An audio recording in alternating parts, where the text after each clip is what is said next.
evening, everybody, and welcome to Everything Vaguely Paranormal. I'm Shelley Pruitt, and my partner in the paranormal, Mr. Blake Smith. Hello, sir. How are you tonight? I'm doing pretty good. It's a very relaxing week so far, so can't complain.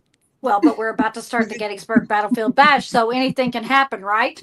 Busy season. I love Busy it. season. I love festival season. I love going to the cons, and this one is going to be a lot of fun. We're going to get to see a lot of our friends tomorrow, Yep. so that'll be a lot of fun. And Yep. but first, we have to talk to one of our new friends, and I have to tell you that I met her at Broadhead Manor at the Broadhead Beard Brawl. That was in Broadhead, Wisconsin, and when I met her, she and I just kind of hit it off. We sat and probably talked for about an hour or so, hmm just swapping stories and telling tales of strange things that had happened to us, things that we kind of connected on. And she told me some really interesting stories of everything from how she kind of got started and kind of turned it off, and then all of a sudden it just came back with a force and she couldn't ignore it anymore. That So sounds so familiar. doesn't it though? Doesn't it though? So I want to introduce to you our friend Morgan Caldwell, and she is also known as Morgs the Medium. And you can find her Love on it. Facebook, friend request her. But she is a psychic medium, and she's agreed to come on tonight and tell us her story. And I think this is going to ring true with a lot of people that have abilities, and they're kind of taught out of them or told that they're Mm. not believed, and then how hmm they come back into their own. And I think she is a great example of that. So I want to introduce you guys and say hello to Morgan Caldwell. Hi, Hi, thanks for having Morgan. me. How are you tonight? Oh, Good, thanks. How which are is, you? I'm I am. fine, thank you. I'm getting there. My dog was barking in the background. I was trying to get her taken care of. That always happens. So, Morgan, how are you? What have you been doing since the Broadhead Beard Brawl? I'm going to get that right, I swear. I still can't get it right, so it's fine. Um, no, I've been good, thanks. Not really doing anything, just kind of working, trying to Working? rest still. Yeah. So, you had okay, this is all about you. I don't want to jump ahead. Tell us when you first got or became knowledgeable that you had gifts. So the earliest memory I have is when I was 3 and I would ride my tricycle in the backyard, and there would always be this little kid riding a bright red tricycle right there with me. Honestly, thinking about how they looked, they kind of looked like all the paintings of the baby Jesus with like the very short blonde curly hair. Okay. We would never speak. We would just play together outside in the yard. I knew nobody else could see them, but we would just hang out and play together. And then the next biggest moment, I guess, would be I think I was in middle school. And it was the first time I got something that came to me in a dream that was spirit coming through. And it was my grandfather.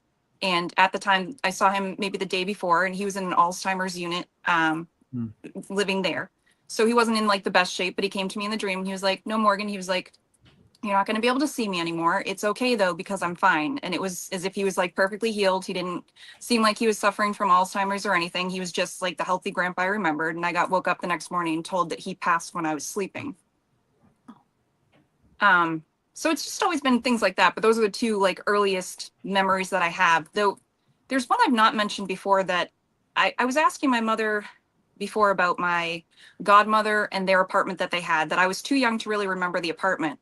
And I was like, yeah, but I know she had a dad and I don't remember ever seeing the dad. But every time we went to their apartment and I described this apartment, again, I was like 3 or 4, so I shouldn't be able to describe it. I was like, he was always sitting in this room by himself watching TV, and I'd try to talk to him, but he'd never even turn around and talk to me. And I asked her one day and she was like, no, I'm pretty sure he was not alive at that point. And I'm like, oh, well, Hmm. this man was just always sitting in the chair every time we were in this apartment. Hmm. Interesting. Quick question though. So, as a kid, because I too experienced things at a very young age that I couldn't explain, but not to that level. Do you remember or recall like what it was like what you felt knowing that your friends couldn't see this other kid? Or did you If know the you friends were. couldn't see it? Um, I don't recall how I knew nobody else could see them, but also I lived on a dead end street. I stayed home Mm. with my dad because he was the caretaker because he had MS, so he stayed home with us. I didn't hang out with a lot of kids. So for the longest time I thought it was possibly an imaginary friend, even though I knew deep down knew it wasn't. But the first time, like, I was old enough to get a reading done, I had one done, and the first spirit that came through was the little kid that I played with, and they said they're so excited that you remember them. So that kind of gave me the confirmation from all the years back. Wow. I just got chilled up, I did. completely chilled up. That's cool. Oh That's yeah, cool. all over chicken skin, That's all over super my cool. arm. Wow. And Super cool. what was your feeling whenever that person who read you said they're so happy you remember them? Did you get chicken skin like we did just then? I did, and in the same reading, I still have the cassette somewhere because I'm 39, so it was years ago. I think I was 16 when I got it done. And as soon as she said that, she goes, you knew that though. I was like, yeah, no, I knew. She was like, yeah, no, because you've got strong abilities and strong gifts. And this was after years of battling it and being told I was full of shit and this and that. So constant back and forth. And I was like, yeah, no, I don't like that. That creeps me out. No, thanks. So, Because, yep. no, I'm sorry. Go ahead. Well, it creeped me out because there was at a certain point too, because Blake, you asked how I used to see spirits. So have you guys seen The Sixth Sense? Yes. I don't So the watch way- movies. Oh yeah, I think I Shelley tried does to not watch movies or horror movies at that, so she probably has not. But I have. I forgot that because I tried to explain it to her and she was like, yeah, no, I've never seen it. It doesn't So surprise the me. way that the little boys saw the spirits in the movies, before I started shutting things down, that's how I would see spirits. So there was one little boy at the top of my stairs that very much came to me the way he looked after he drowned and he'd already passed. And when you're a kid, that's terrifying. Yeah. And this was like when you can't really search things online, you still have to use like the little things in the library, the Dewey Decimal Systems or whatever that is, God, to look was books awful. up. It was. I never understood it. Me neither. Yeah. And I I was a kid and I was like, no, I'm terrified to go upstairs. They're at the top of the stairs. And I was told, well, just tell them to leave. I'm like, yeah, no, I have been, but they're just standing there and I don't know what they want. Can you help me research it? Yeah, no, that's something you need to figure out on your own. So at that point I was like, okay, well, I don't have a support system. It's terrifying me. I'm just going to shut down what I can. And that's when I slowly started breaking things down. But that's how vivid they came, because it was like he was 3D. In the real world with us, he looked solid, because sometimes I see them solid, but I didn't like that they were showing me how they looked when they were passed. And then Shelley, I was telling you one of my Nate's practices where spirits actually starting to come back and show me what they looked like when they passed. And that Wow. scares you even to this day. Yeah, it's a little jarring, Yeah. especially if they like turn around and all of a sudden you like see what happened to them, because they always make me feel what happens to them. Like I physically feel it. But seeing it can be a bit jarring sometimes.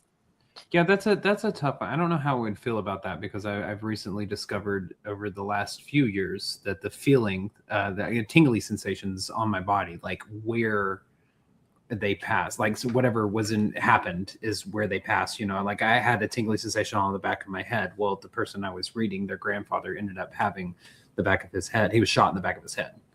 And so I was like, oh, okay. And then like I felt a seatbelt one time of a spirit that they died in a car crash. To see it though, I don't know if I know that there have some people out there who have that ability, and I don't know how you handle that. That is, it's like living a horror movie constantly when they visit. Like that's the way I see it. True. And I mean, I should be here for it because, as you can see from my background and my shirt, I always wear horror shirts, but I don't do the gore. Even though I like Michael Myers and Freddy Krueger, they're not like super gory. They're campy gore. There's a difference. Right. Yeah. Yeah. So you mentioned at one point that you had shut it down. Mm-hmm. Do you want to, and you can tell as much or as little as you want. What was your reasoning, other than the fact that the one boy scared you, but was there another reason that you kind of shut down your abilities? Yeah, a lifetime of letting certain people in, certain friends in, letting them know about my abilities, and then I'm instantly a party trick, or I'm just full of shit. And then, of course, not the most supportive family.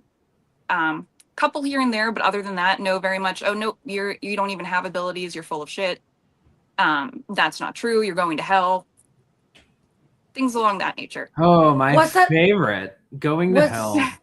Was that something you were told a lot? Was your family very religious, or was it just certain members in your family?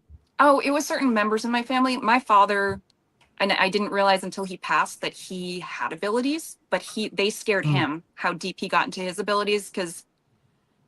So I used to do automatic writing. When he found out I did, he was furious. And he told me about a man in the Navy that he knew, who did automatic writing, and they got stuck doing the automatic writing. And I think it was like 20 or 30 pages. And the other people in the Navy that were watching him couldn't get him out of this trance. I didn't know until after he passed that was him. Oh, Wow. wow. Yes. So he was supportive, because when I was like dabbling with the automatic writing, doors in the house would be slamming, but no actual doors would slam. But the only two people who would hear it were me and my father. So he would support me in the way that he could, where he was kind of afraid of it. But that was kind of the extent of it. Okay. Do you find that Other than that, because- no, it was very much you're full of shit, or there would literally be a party. Not me just saying a party trick. There would be a party, a cookout or something. Oh, do you know what Morgan can do? Morgan, why don't you bring down your cards? Yeah. Mhm. Yeah. There's sometimes that's happened to me where I do dice Yep. instead, and it's bring out your dice. Let's see what you can do with your dice. And I'm just kind of like, it's not a party trick. It's something that we are able to do. But it's not something that we showcase in that way, because I'm sure, like, I'm very respectful, I'm sure you are, of spirit. And they're not performing monkeys. You know, it's not, we're here for that. But I had a question and I totally forgot what I was going to ask, but that's okay. We'll keep going. Sorry. No, it's totally No. good. It's totally good. No. Oh, well, I was, Go ahead. never mind. It just popped back in. With your dad, do you, I don't know if he talked about further of his abilities or anything like that, but with the pushback, with the resistance, do you think that he experienced it more? Did you experience more with the pushback? If you're like, no, I'm not, I'm going to kind of shut this down a little bit.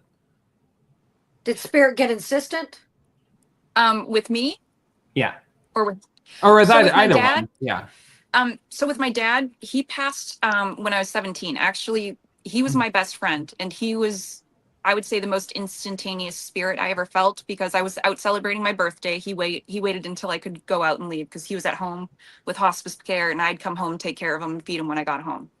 So I finally went out for my birthday after I turned 17, and I will never forget it, because I was sitting at my favorite Italian restaurant at the time, Vinny T's.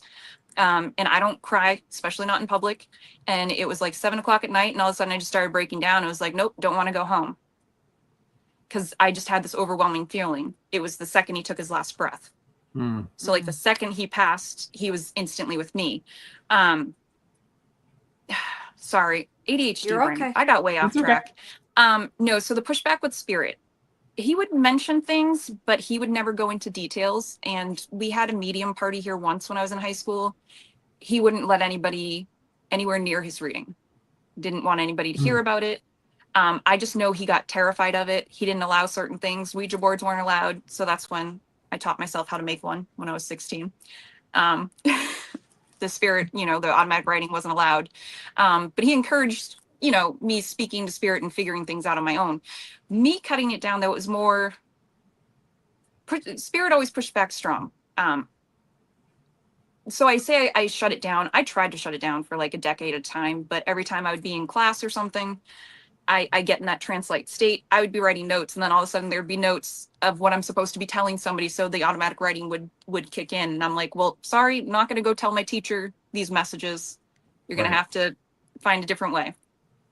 Or when I would be driving, even though I wasn't actively reading, I would have to pull over sometimes if I was going to see somebody, just write out what I had to get out for spirit, just so spirit would back off. So they've always been super persistent, down to the point that even when I was refusing to do the writing, if I had some drinks, particularly rum is what did it. And honestly, I did a podcast last week and I learned something interesting about the fact it was rum. The second I have rum, spirit comes straight out. Down to the point that I would drink, I would start calling people and be like, just so you, oh, hey, do you mind if we talk about this? And just so you know, this person's popping in, this person's popping in.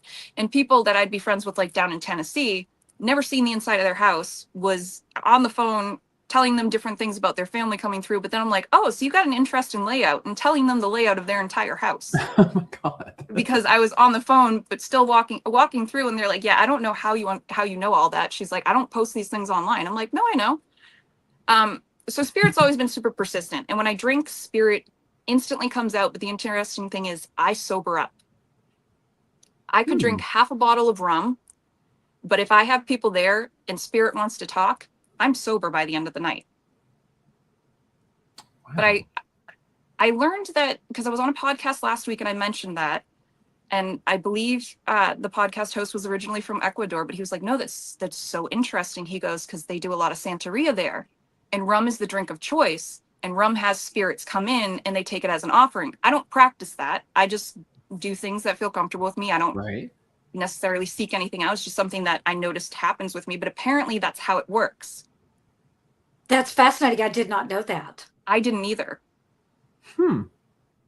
But I see. I would have thought it would have been something about with like metabolism or something like that. You know, how fast you metabolize the alcohol whenever you're channeling or something like that. Not the I wasn't expecting the Santeria road there. That's interesting. Wow. So do you think that whenever, like, if you've had rum, do you tend to get things that are more negative if you've had alcohol? No. Okay. No. So I switched from rum because for some reason rum, and where he mentioned that, I guess it makes sense because rum is a complete door opener. If I have rum, nope. Like I said, I'm calling people from all these different states, all these spirits are coming in for them. I will read anybody if they let me. So whiskey is my drink of choice now, as you learned, Shelley. You went to sleep a little early. I had to drive. I had 2 or 3 with you before, and I was like, nope, I've got to drive. I've got to be up. I think you guys came in about 5:30 in the morning because I was up at 6. Yeah, around that time. Hey, it's the best nightclub in Broadhead, you guys. No joke, no lie. So yeah, it definitely is. So I switched to whiskey. I still drink, but I've not experienced negative things with it because I'd say the last time I remember drinking, I don't typically remember my readings because they're not for me. So if I give somebody messages, unless it's something like wild that I had to go back and look because I'm like, no, they were adamant about it. And I know you said no, but there's something to it. Or if somebody reminds me, otherwise I don't remember what it is. But I think the last time that I did one of my spirit drinking parties, I guess I'll call it, like a man's mother came through, like it's all positive things. I don't choose to interact with the negative. So if things have any sort of negative feeling to it, and by negative, it could just be something that might be uncomfortable for that person, I very much say, is it okay if, even if they've already given permission, is it okay if I go forward? I need to try to figure out the best way to word this for you because but I do pre-warn people because one thing I tend to do, and I'm not sure I mentioned this to you, Shelley, I tend to, and it happens to myself, so it's fair game, I tend to poke at people's shadows. What do you mean by that?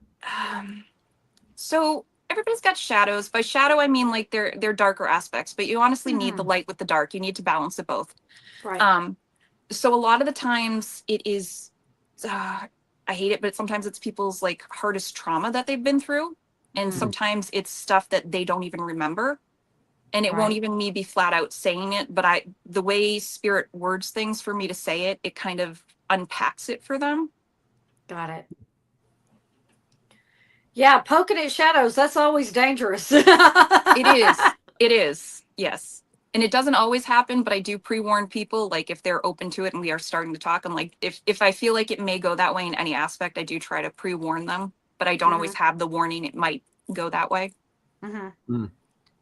I do remember that whenever you and I were sitting there talking, and you were telling me about how whenever all of this whenever you finally said, okay, I'm listening, you decided that I'm just going to take it back, that it came in at you just like a tidal wave. It was like everything that you've been trying to shut down was suddenly like, now you got to listen, now you got to listen, now you got to listen.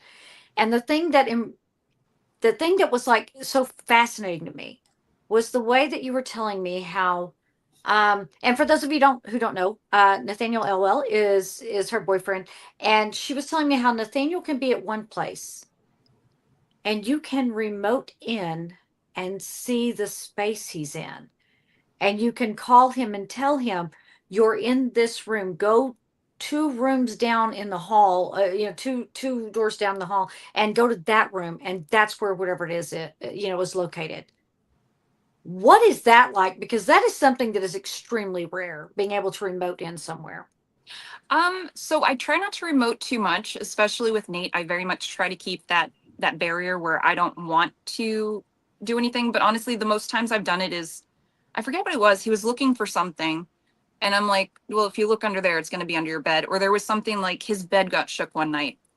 And I'm like, oh no, it's because you put something under your bed. And he goes, no, I didn't put anything under my bed. I said, it's under your bed, because I could see under his bed. So I try not to, I'll see the spots, but I won't see his whole room because I try to respect that boundary. I don't try to spy on anybody. Right. And what it was is he had a box, and he had a Ouija board that he had, and he usually keeps the planchette completely separate. The planchette somehow got in the box right on top of the Ouija board. And so he was like, I don't know how the hell you did it. It's freaky. I don't fucking like it. But yeah, no, different things. And like, there was one time I was driving back to Massachusetts from visiting him in New Hampshire, and I called and I was like, so I'm driving on the highway. I said, I'm not stuck in traffic, so it's not me smelling it from another car. You're outside smoking a cigarette, huh? Because I smell cigarettes all of a sudden. And he was like, yep, nope, I am. But So- yeah. Oh, I was going to say, so I have to ask, you doing what you do, psychic mediumship, the ability to see things, the ability to remote in, speaking to spirit, getting visions from spirit, getting messages, and you're dating a professional debunker. How in the hell does that work? It shouldn't, right? Right. And I don't know like zodiac signs and everything other than my own, but even on that aspect, we technically shouldn't, because I'm fire and he's water. So I'm an Aries, he's a Scorpio. We shouldn't on like any level, from my understanding, work. But we Aries do. has a better chance with Scorpio than Leo does. Leo, Scorpio, it's going to end in a murder suicide. Ask me how I know. No, kidding. It almost did 3 times. So Oh, I only date Scorpios for some reason. Yeah, it's never interesting. good. Yeah. So you have a good shot. So yeah, you're right. On paper in the zodiac chart, no, you shouldn't work. Yeah. No, it's interesting. So we actually first met on his first like event that he was doing. He was on the USS Salem, which is 20 minutes from my house in Quincy, Mass. And he was actually doing the Skeptical Sailors crew, I think is what they were called, because there was like a medium group and a skeptics group. Yes, I'm a medium, but I don't think everything's spirit. And part of me kind of felt like, oh, well, if it's a medium group, I feel like everybody in that group is just going to assume it is, because they're in a group with mediums. Not every bump, not every sound is spirit. It's just not. So I went with the skeptics. And the entire time, now I don't know anything history-wise about anything. Believe it or not, I don't watch paranormal shows. I'm very much somebody, and I do it all the time when I go to these paracons. I'm like, oh, so you've been on a show, right? When I come across these, celebrities in the community, I'm very much one that will humble them, because I don't watch your stuff. I know who you are, but everybody's a person. Exactly. I don't mean anything wrong about that. It's just I don't follow the stuff to know, or all your credentials and everything you've done. But we were walking on the ship, and I was getting, all these different spirits, and I was like, I do remember these ones because I was driving and trying to remember. There was a little girl that didn't make sense to me because it was a Navy ship. I was getting the chef and what he looked like and everything. And when I got on the ship, Nate was like, no, that tracks. Nope, that's completely right. And there were some things that even I asked the people that worked on the ship.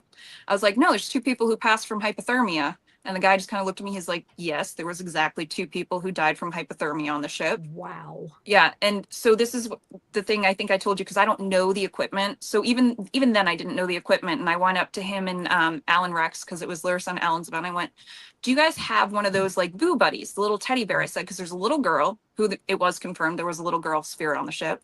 I said, there's a little girl and she's going to interact with us. But if you have one of those bears, you're going to get a lot of interaction. So they put out the bear, and it was going off nonstop. And we were the only group with activity that night. Like the mediumship group at one point just joined our group because they weren't getting anything on the ship. But it was interesting. So 2 days or so after that, Nate sent me a message, and he was like, so I'm curious, how much did you Google before you came into the event and came on the ship? There's the debunker right there. Go ahead. Yep. He's since learned I could not Google to save my life. I can't. Me either.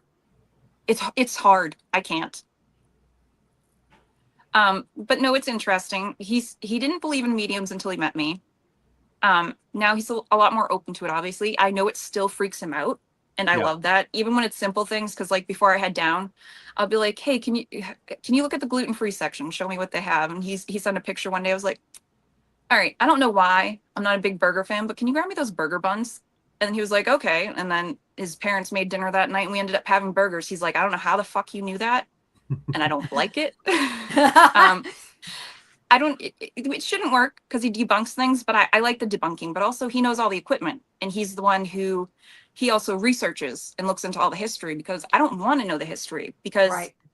I'm still working on the confidence part. But honestly, when you're getting messages that are not your messages, I find it normal to question, like, is it my thoughts? Is it spirit? I'd say we're essential for each other, because he kind of needed to get off the everything's fake, because he wanted to believe it. So now he sees, and he, believe me, he gets it, because we'll be on the phone and I'll be like, so can I continue, like out of nowhere? And he's like, no. I'm like, no, it's happening. Somebody's here. And he'll get messages. But also I need somebody who's not just going to, even though he was a skeptic, I need somebody who's not going to be like, oh no, you're full of shit. Like, it took a little bit for him to fully get it, and he still doesn't get it. And I love that he doesn't get it, because it fucks with him. And I love that so much. But also I need somebody who's going to be like, bring some more, I don't know, different ideas, and be like, well, okay, so you're hearing this and you're getting this, but does it track with that? Like, I need a more like level head, other than, because when I connect with spirit, it's almost as if like a spiritual high. So he very much helps ground me, because if you keep connect too much and you keep connecting, the energy can be a bit overwhelming, and you just kind of get pulled up, or at least I do, especially with the ADHD brain. I don't know. We just work. I don't know Well, how to. I will say that I actually got so tickled whenever it was you and me and Nathaniel, and we were up in the classroom, and we had those flashlights going, and Nathaniel standing back going, "What is it? How are y'all doing that?" I was asking the question. You were telling me who to ask for. I was asking for him. Lights were coming on, going off. They were answering questions like crazy, and he was standing there like halfway in shock, going, "How the hell?" But whenever the two of us were teamed up doing it, man, they were going, and I was like, that's pretty fun little session right there. So, but It yeah, it was. was. I have to agree, it was fun freaking him out. It was a lot of fun, because he went over, he checked my lights, he did everything. I'm like, look, you have to shake it, physically shake it to turn it on. So yeah, I don't know who's turning it on. So that was so much fun. It was. I need to get one of those, because, yeah, for me, it was amazing. And Blake, I'm not sure if you feel the same way, where I know you can get messages and you can tell people what you get, but where the flashlights just flat out answer. So the people get the tangible thing that they need in the group. Yep. Mm-hmm. Yep. That's my favorite. Obviously, my favorite is whenever we kind of know an answer already, because let's say we've investigated the location several times, Oak Park Hotel being one of them, and we're trying to confirm that it's the spirit we're talking to. And I'm like, give me a word that we know that it's you. Like, finish this, and I'll say something, and they will literally finish it in the dice. That's what I like. It's like stuff like that. But yes, flashlight, very much that. We had that happen at a location where Shelly and I were teamed up, and I was going, no, that's not who we're talking to. Go this route. And Shelly's like, are you part of the cleaning department here at the school? Boom. And I was like, okay, yeah, but there's another. Shelly's like, is there more than one? Boom. And I'm like, all right, there we go. Yeah. It's fascinating when that shit happens. It is. So go ahead, Blake. I want to touch on the confidence aspect. I struggle with it too. Mm-hmm. Because I don't know, how do you handle that? For me, I try as best I can to put logic brain aside and just let it flow, let it happen, especially with the dice, because I'll be pulling out random words and I'm like, this ain't making shit sense to me. I don't know. And then it's at the end of it, it's that one word, it all comes together, and the person's sitting there with their jaw dropped. It's moments like that does help to boost the confidence. So how do you let it do you just let it flow? How do you handle that kind of confidence dip when you experience it? I would say, honestly, just with practice, because I mean, you get out there and you do readings and you do events. I work from home. I go to New Hampshire every other weekend, and events when I can. But so what I do is, 3 years ago or so, when I decided to finally like put myself out there and I couldn't ignore spirit anymore, what I literally started doing was I started going to events, and the energy can be a bit chaotic there. Sometimes it can be overwhelming just because of all the people. But I literally would just stop at tables, start conversations with people, let spirit come through, because what better place than, a paranormal convention where people are all open to the idea of spirits to a certain degree to practice your gift. Yeah. And honestly, practice would be the main thing. So once a week, Nate and I at least try to practice over the phone, which our practices don't make sense. And I love that he doesn't understand how they make sense because he'll research a location and I'll call and he literally just goes, okay, you ready? And I'm like, yep, let me just grab my water. And I usually have a little fidget toy because I either do, wait, there's my camera. I either do something like this or I rub a crystal or I just fidget because it helps move the energy and helps me tap in. But he'll just say go and I just go and I'm describing the location, the people, telling him all these different things. And sometimes he has to research because even all of the research that's out there, they need to dig further. But I would say the practice is the main thing that helps with the confidence. But also what I do, which you shouldn't test spirit, but I kind of don't give a fuck. I just do what I want to do. When things sound a bit outlandish, I'm like, yeah, no, it's fucking crazy. You got to come back at me again with that information in a minute. Let me finish saying what I'm saying. They'll come back at me. I'm like, third time's a charm. So if whatever this is, you come back a third time, sure, I'll say it. I don't care how outlandish it is. It'll come out of my mouth and I'll say the message. Yeah. And I would say one of the craziest ones I did with Nate is it was a ship. And the way I get a lot of my messages is pop culture references. Okay. So it's like very much unsinkable. It's the Black Pearl. And then this little monkey just keeps creeping in, the little capuchin monkey from the Pirates of the Caribbean. I'm like, nope. I'm pretty sure I'm just like thinking about the movie because the pop culture vibes. And I was like, you got to come back to me. I made this poor monkey come back like 5 times. So the monkey came back and I'm like, all right, I'm going to say it. And he was like, no, you're just thinking about the movie. I'm like, Nate, I tested this monkey. Okay. There is a monkey. He's persistent. It is the exact type of monkey from the Pirates of the Caribbean. He was like, yeah, no, I don't think that's the case. I'm like, okay. So it was the USS Constitution, which apparently the Black Pearl was modeled after because it was also unsinkable. And I did it took like 20 tries. I did Google research, specifically monkey USS Constitution. And in the 50s, there was a monkey named Rosie that would be there when they did dinners on the USS Constitution, a capuchin monkey. Oh, Wow, that's so that's cool. Yeah, but so when you get shit like that, like the really crazy stuff, that definitely helps boost the confidence, but also just practice in general. Yeah. Have you had that moment yet where you just like, because I know I used to question myself a lot. I used to like, is this real? Is this, I mean, that ties into the confidence, but have you had that moment yet where you're just like, okay, I'm going to stop questioning it now because I can't explain this. Like, I mean, it sounds like you had, especially with the capuchin monkey, but do you remember if that was at the first one, or do you remember what the first moment was where you're like, I can't question this anymore? I wish I'd hit the point that I don't question. I still make them tell me 3 things 3 times. I think maybe it's different with how different mediums receive their message. For me, with the dice and stuff, for me, the moment was when we went to Phenomenon, and I put up my little sign, spirit dice readings here, blah blah blah. Girl, I ended up doing 34 freaking readings. Yeah, for the course of the festival. Over 4 days, and every one of them landed. Yeah. And I just got to a point where it's like, I had one girl, it was like, I just want to know if my dog Panda's okay. And is Panda okay? And I shook the dice and threw it, and it says Panda okay in the dice. And I was like, okay. I was like, this is my moment. This is my moment. I'm going to stop. Yeah. So it's just curious if you still question sometimes. It's healthy, don't get me wrong, or if you've had that moment. I mean, I've had a lot of moments where I shouldn't question it. Like even the other night on the phone, and I even said to Nate, I was like, no, it's fucking wild. Out of all the names I said, so he was talking about, what was it called? Medfield State Hospital, I think, which is in Massachusetts. I don't know anything about it. I know he's been there. He wants to take me there. And the problem is anytime we talk about anything, I start tapping in. This poor man can't even watch TV shows. Like, he tries to show me the paranormal shows, and he has to pause it every 5 seconds because I'm like, wait a second, because Spirit's showing me this. They'll show me everything about the show before the show even explains things. So I was like, oh, wait. I was like, no, but there's a nurse there. I was like, there's something very calming about her. And he was like, yeah, no, there's a nurse. I'm like, yeah, her name's Margot.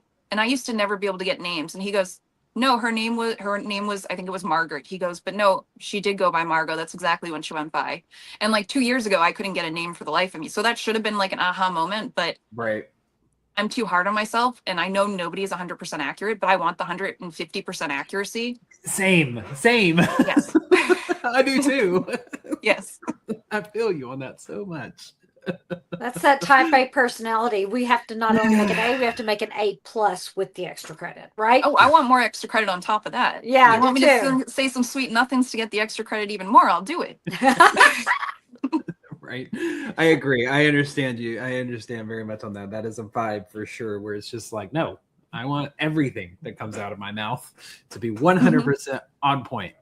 On, accurate, and relevant to what's Yeah. going Yep. on. Yep. So, what? Go ahead, Blake. Did you have something you wanted to ask? No, I was kind of laughing. Oh, okay. At that. So now that you have retuned in and you have begun to just go, I'm just going to embrace this. Let's do it. I've got someone that I can bounce ideas off of, someone who can keep me grounded, level headed.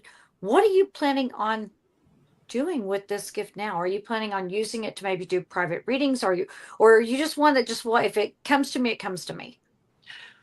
That's a great question, because I keep getting asked if I would do gallery readings. I just know for me that's not the route, because I've been to a few gallery readings because I don't like to get spirit messages for myself.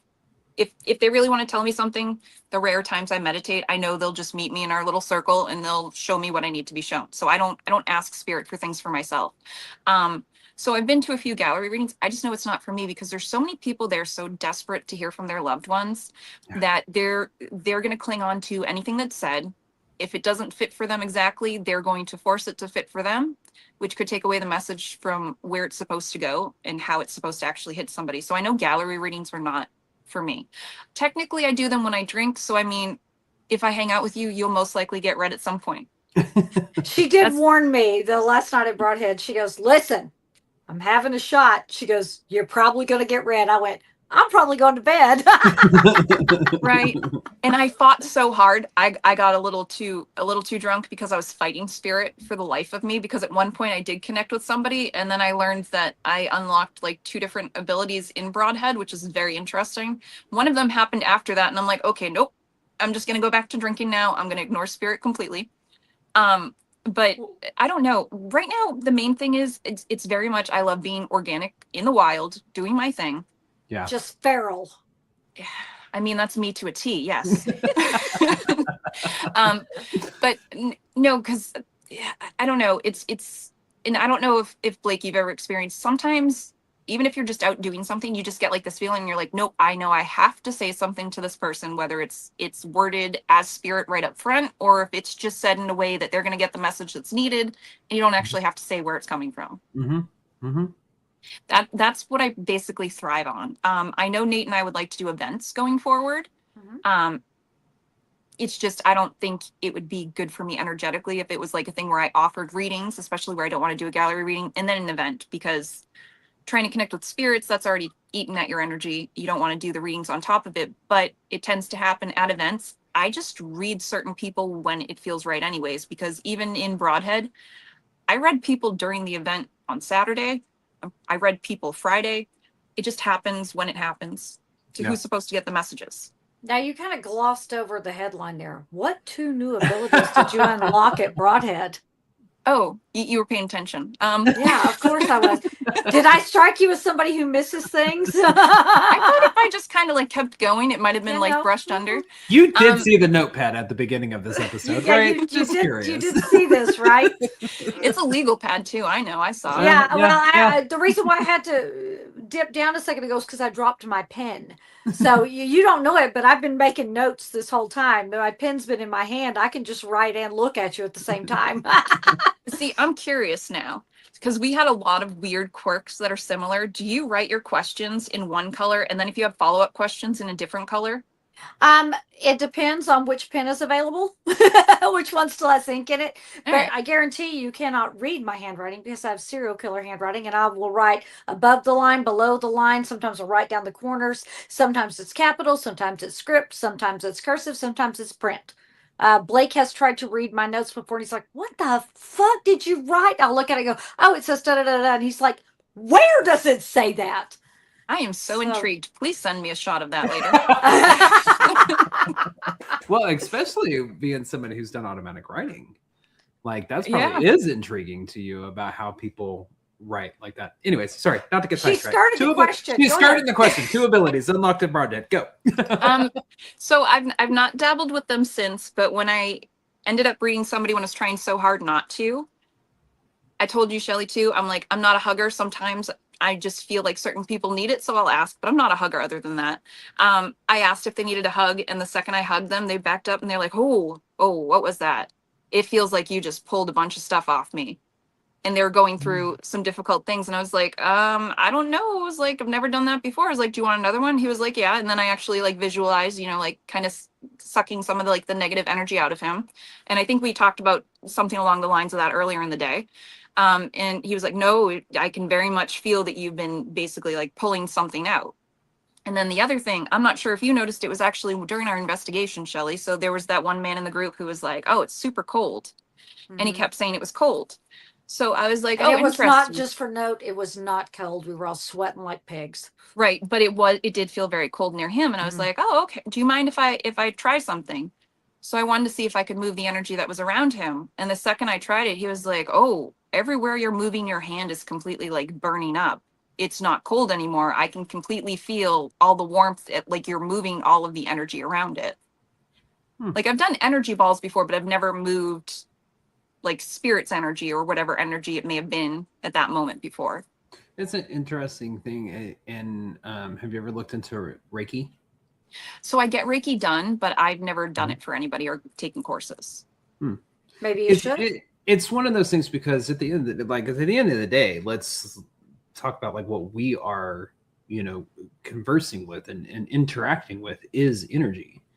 And so it makes sense with psychic mediums who end up going down the Reiki route, or are open to the Reiki route, or have experiences like that, or they find that they're able to do different gifts like that as you embrace more and more and more of the mediumship, of the psychic abilities and stuff, that more things will come to you and open up to you.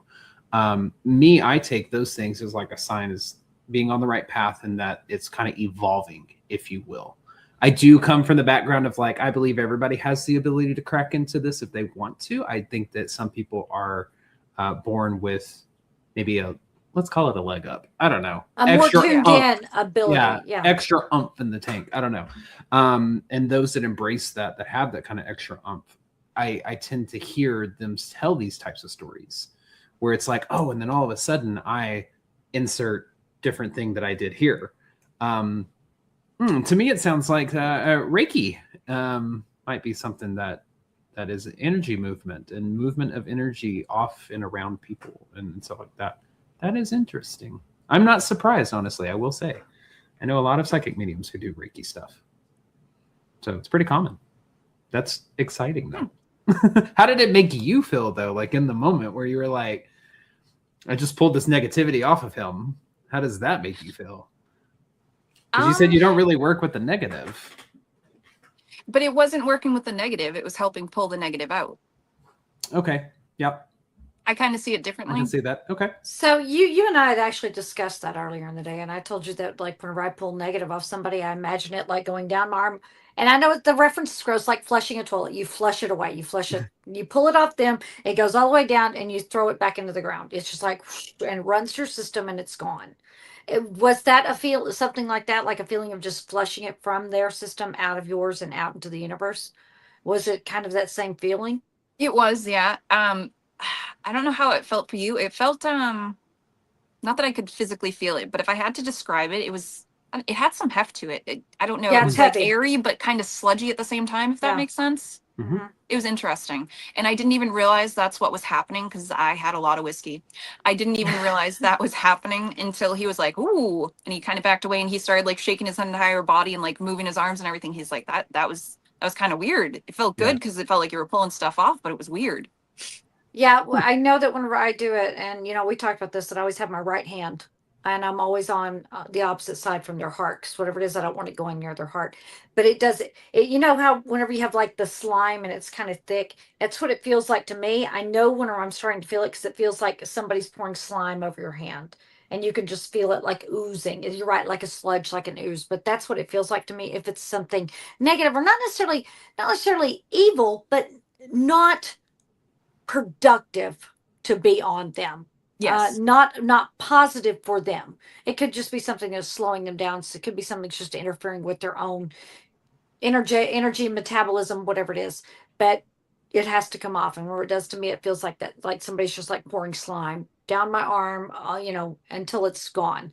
And sometimes that sticky feeling stays. So that's why you'll see people who pull things shake their hands. They're like, it's almost like they're trying to shake that slime off. I call it slime off my fingers. So Yeah. so yeah, so you did learn a new trick, right? Yeah. Have you practiced it since? I've not. Hmm. I've Give you, not because I was gonna say, give you $5 to go up to somebody randomly at the grocery store and go, let me get the evil off of you. yeah, but then you don't know like whose energy you're messing with. Yeah, Okay. that's true. Fun experiment. Yeah. I'll just mess with Nate next week when I go and see him, and I'll be like, There hey, you hang go. on a second. Yeah. But no, and actually, as you were talking about like the leveling up, like Mhm. part of that I feel like honestly goes with the practice. So like as the confidence grows and the practice, and I like to try different ways of doing things. But I've noticed as I practice more, like I unlock new things. Like Shelly, when I was talking about like the spirits showing me how they passed, one of the times with Nate when we were practicing, and he's told me he will not pick a home like this again. So I was describing all these things, and the little girl there was a little girl in one of these rooms, and she turned around and was like, oh, her eyes are oozing. That was the first time I'd seen Yeah. spirit show me that again. But she turned around, her eyes were just oozing. She didn't seem like she was in pain or anything, because obviously it happened before, but she was just showing me what happened to her. And then I was walking in another part of the house, and I'm like, this is really strange, Nate. I was like, there's a man who dresses as an old man. He acts as if he's an old man, but he's not. He looks like an old man, but he's not an old man. And I was trying to understand that. And then I was like, but this room is really weird. It's a living room, but there's nothing in the living room, not even a chair or a couch. But when I said couch, it was a raspy, deep man's voice. Ooh. So the second I did that, and the way that you said like the shaking of the fingers, so when I try to disconnect from spirits that don't want to disconnect, like if I'm practicing, because I get when I remotely practice, I'm in there so tangibly, I can feel the floor under my feet. I can reach out and touch things with my hands and feel them. And I've noticed sometimes actually that spirit can see me if I get that close. If I pull myself up and I'm not touching the ground, spirit can't see me. But if I'm actually feeling like I'm walking on the ground, I've noticed that spirits can see me, because even with the USS Constitution, I couldn't interact and see spirits anywhere until I pulled myself up in the air and looked down below, because women weren't allowed on ships. So when I was on the ship, the spirits could sense me. They weren't going to show themselves to me. But in this house, after the voice changed, Nate got really quiet and he was like, what was that? I was like, that was me. I was like, I don't like this feeling. I'm disconnecting now. He doesn't want me to disconnect, but I'm going to disconnect. And it was H.H. Holmes' house.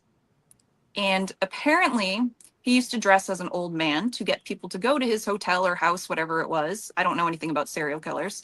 And he would dress like that to get people to come in, and that's who started to channel through me. Wasn't a fan of that. And then Shelly confirmed the girl with the oozing eyes, because Nate was like, oh, well, he did like have I think it was like a pit or something where they would drop people in acid. And Shelly mentioned that there was 2 young girls that he And a little kidnapped, boy. right?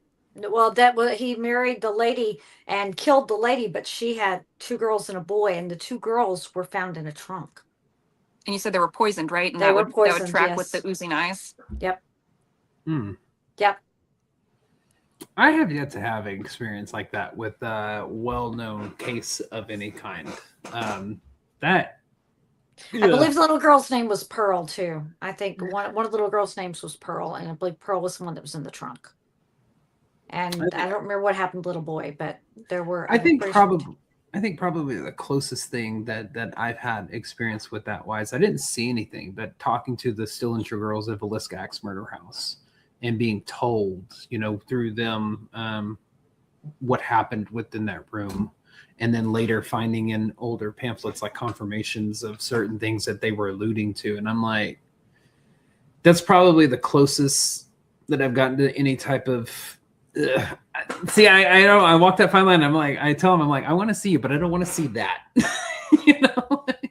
But I don't think we can pick and choose. You know. So that's. Oof, Yeah. That's rough. That is rough. Yeah. So he promised me no more serial killer houses. That's a good thing. Yeah, That's a good thing. Good thing. So I also want to say that I wanted you to know that Cornelius has been very happily living. Actually went to get him out of my car because I told you he was going to stay in my car, and that is where he has lived. And what's funny is, I was telling you, you saw me have to bend down twice. One time was because I dropped my pen. The other time was because I brought this over to show you, and he does not like to be near this. Morgan made this for me. She sells pretty. them at the cons she does. So you can see what are the stones on here again? Again, selenite is the tower, Yep. and Smoky quartz and carnelian. carnelian. She actually says, I think this one should be your for you. And I stone. said, that's my stone. I said, carnelian is my stone. Yeah. But Cornelius does not like to be near this, and I've had him sitting by it, and this just like went off the pad of paper. So one time I'd pick this up because he doesn't want to be by it. I don't know. He's not happy with it. But this is Cornelius. He has some cool amethyst and quartz crystals in his hair. Cool. And he's naked. Don't look at his bobo.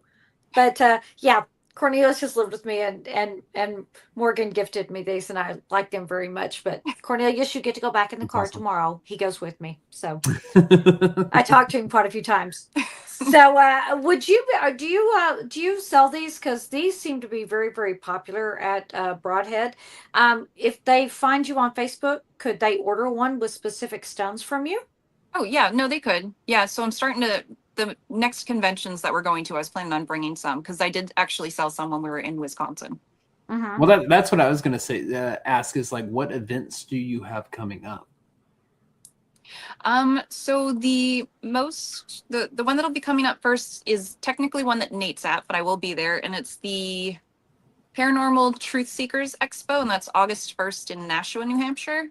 Nate will be doing a panel there, but I'll be there with him. And then we are both going to be at, sorry, I'm reading my notes over there, Hauntings in the North, which is in Norfolk, New York, and that's on September 12th. So we're both going to be, I believe we're both doing a panel. We're both guests for that one. And I think we may be doing an investigation there afterwards. Okay. Will you be putting your information up on your Facebook page if they wanted to come buy a ticket, join you guys, see what's going on, and come talk to you, and maybe see if Spirit decides it's going to poke you really hard and say, "Hey, talk to that one." Oh yeah, no, of course. So I've been sharing all these events like as they've been posting them and resharing them. But also, I don't just like read people who have tables. There are people that come up to the tables too sometimes, and they'll just be talking. I will actually give anybody messages. It doesn't matter who you are. If you pop up and Spirit wants to come in, I just tell you what Spirit's saying. I love that. I love that. Well, I see that we are at our time, and I am so grateful that you came on, and I don't want to hold you up because I know that you are an hour later than we are. So, with that, Blake, why don't you tell them everything they need to know about us? Okay, give me just a second. We'll get it wrapped up. If you want to support our show directly, check out our Patreon page, patreon.com/EVP podcast. For just $5 a month, you will unlock over 500 Patreon exclusive videos, including the pre and post broadcasts, which are the 30 minutes before and the 30 minutes after this live broadcast. So you do get an additional hour with us each week. Your support goes directly back to the show. And remember, if you're not sure about joining Patreon, try it risk-free with our 7-day free trial. Make sure you stay connected with us. Follow us on Facebook, YouTube, and many more, including our Eventbrite page by searching everything vaguely paranormal and looking for the green sound wave. We are grateful for your continued support. Every like, comment, share, and download keeps the adventures alive. So if you have a favorite episode, share it with your friends. And if you have a story, comment, or question, or would like to be a guest on the show, or have us as guests on your show, email us at the evppod@gmail.com. That is THEEVPPOD@gmail.com. Go like, share, and subscribe to that YouTube channel. Say hello. Give us a thumbs up. Let us know you were here. So we want to thank you for joining us tonight on Everything Vaguely Paranormal. For myself, I'm Shelley Pruitt, my partner in the paranormal, Mr. Blake Smith, and a very special thank you to our guest, Morgan Caldwell, Morgs the medium, psychic medium, and soon to be a very close friend who we plan on getting in much more trouble with very soon. Absolutely. I love it. So Morgan, thank you for being here. And as always, we will see you next Tuesday. Bye-bye. Bye, y'all.